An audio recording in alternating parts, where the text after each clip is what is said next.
Story Corner, presented by Jennifer. The Cat Who. Book 1, The Cat Who Could Read Backwards. Chapter 9, Part 2.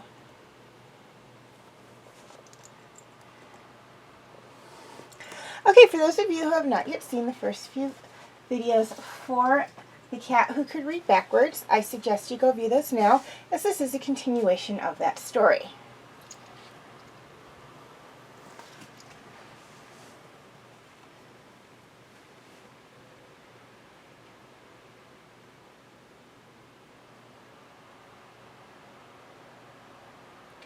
William studied Zoe with fascination.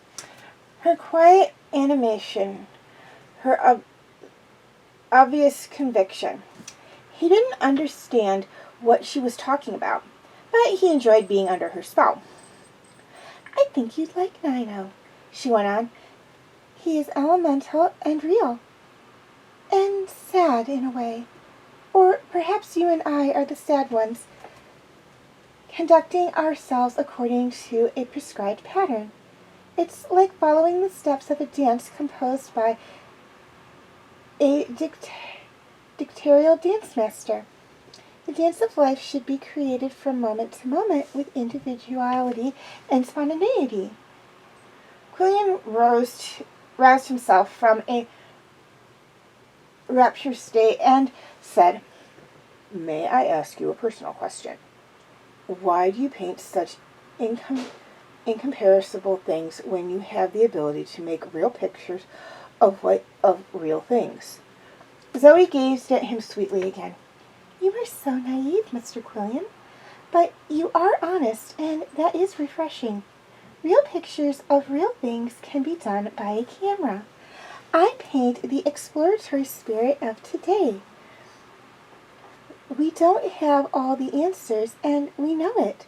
Sometimes I'm bewildered by my own creations, but they are my artistic response to life as I see it today.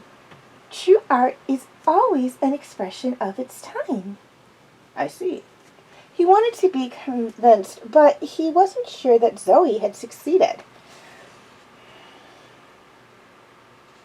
"Someday we must discuss this subject in great lengths." There was an unaccountable yearning in her expression. "I'd enjoy that," he said softly. A self-conscious silence loomed between them. Qwuilleran breached it by offering her a cigarette. "I gave them up," she reminded him. "Cookie, they're chocolate chip." "No thanks," she sighed. He pointed to the Monet over the fireplace. "What do you think of that? It came with the apartment." "If it were a good one, Mount Clemens wouldn't have squandered it on a tenant," she said, with an abrupt edge in her voice, and her quick change of mood astonished Qwuilleran. But he has a nice frame," he said. Who makes these frames? Who makes the frames at the Lambeth Gallery?" "Why do you ask?" Just curious. People have remarked about their fine workmanship. It was a lie, but the kind of lie that always elicits confidence. Oh, well, I might as well tell you, it was Earl. He made all the frames himself, although he never wanted it known. It would have destroyed the prestige image of the gallery. He was a hard worker, making frames, keeping the books, tending shop. Yes, the last time I saw him alive, he was complaining about the workload. Why didn't he hire help? Zoe struggled and shook her head. It was an unsatisfactory answer, but Qwuilleran let it pass. He said, "Have you remembered anything that might help the investigation?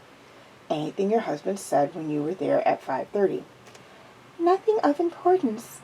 Earl showed me some graphics that had just come in, and I told him." She stopped abruptly. "Yes, there was a phone call." "Anything unusual about that?" "I wasn't listening particularly, but there was something Earl said, now that I remember it, that didn't make sense. It was about the station wagon." "Did your husband have a station wagon?" "Every dealer has to have one. I hate them." "What did he say about the wagon?" "I wasn't paying too much attention, but I heard something about putting paintings in the station wagon for delivery. Earl said the wagon was in the alley. In fact, he repeated it rather emphatically.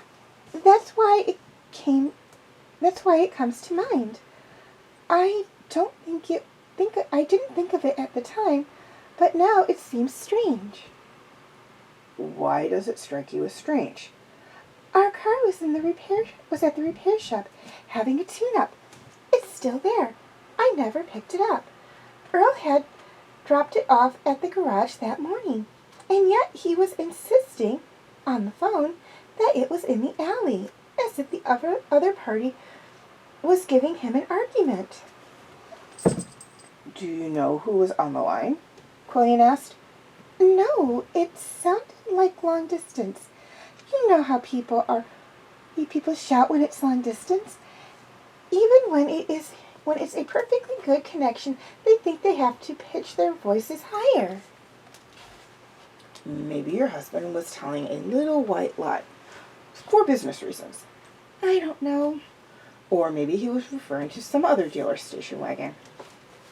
"I really don't know." "You didn't see it in anything parked in the alley?" "No, I went in the front door and left the same way. And when I went back at 7 o'clock, there was no car of any kind in the alley.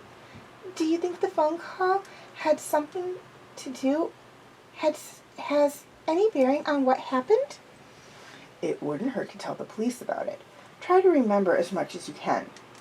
Chloe lapsed into a reverie.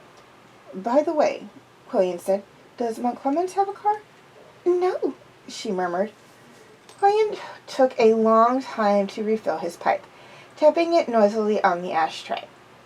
As if in answer to his signal, there was a prolonged, desolate wail outside the apartment door. "That's Koko," said Qwuilleran. "He objects to being excluded.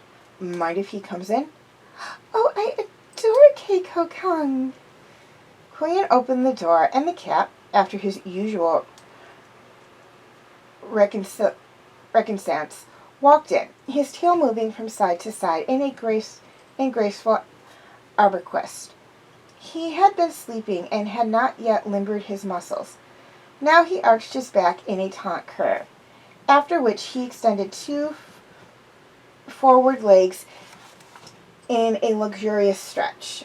He concluded by making a long leg to the rear. Zoe said, "He limbers up like a dancer." "You want to see him dance?" said Qwuilleran. He folded a piece of paper and tied it to a string. In anticipation, Koko took a few small steps to the left and a few to the right, then rose on his hind feet as the bauble started to swing. He was all grace and rhythm, dancing on his on his points, leaping, exerting incredible acrobatic feats in mid-air, landing lightly and leaping again, higher than before. Zoe said, "I've never seen him perform like that.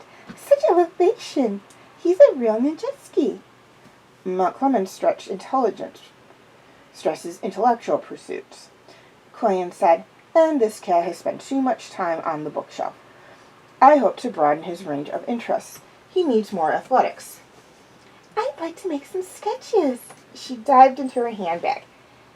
"He does a grand batterment, just like a ballet dancer." A ballet dancer. A ballet dancer. The words brought a picture to Qwuilleran's mind. The cluttered office and a painting hung crookedly on the wall. The second time he had seen that office, over a patrolman's shoulder, there had been a body on the floor. And where was the painting? Qwuilleran could not remember seeing the ballet dancer. He said to Zoe, "There was a painting of a ballet dancer at the Lambeth Gallery." "Earl's famous Garatola," she said, as she sketched rapidly on the pad. "It was one half of the original canvas, you know. It was his one great ambition to find the other half. It would have made him rich, he thought." Qwuilleran was alerted. How rich? "If the two halves were joined and properly restored, the painting would probably be worth $150,000. The newsman blew astonishment through his mustache. "There's a monkey on the other half," she said.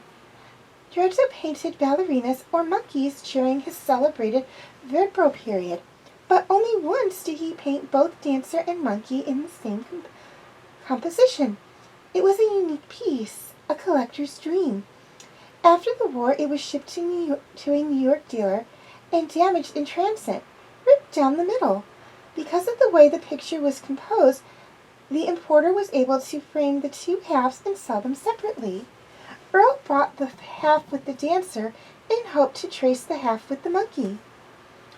Qwuilleran said, "Do you suppose the owner of the monkey has been trying to chase the ballet dancer?" "It could be. Earl's half is the valuable one. It has the artist's signature." As she talked, her pencil skimmed over the paper, and her glance darted between sketchpad and performing cat. "Did many people know about the Giotto?" "Oh, it was quite a conversation piece. Several people wanted to buy the ballerina. Just on speculation. Earl could have sold it and made a nice little profit, but he was holding out for his dream of $150,000. He never gave up hope of finding the monkey." Qwuilleran proceeded circumspectly. "Did you see the ballerina on the night of the crime?" Zoe laid down her pencil and pad. "I'm afraid I didn't see much of anything that night." "I was there, snooping around," Qwuilleran said. "I am pretty sure the painting was gone." "Gone?" "It had been hanging over the desk on my previous visit. And now I remember, the night the police were there, the wall was vacant." "What should I do?" "Better tell the police. It looks as if the painting had been stolen. Tell them about the phone call, too. When you get home, call the Homicide Bureau. Do you remember the detectives' names? Holmes and Warchuk?" Zoe clapped both her hands to her face in dismay. "Honestly, I had forgotten all about the Giotto."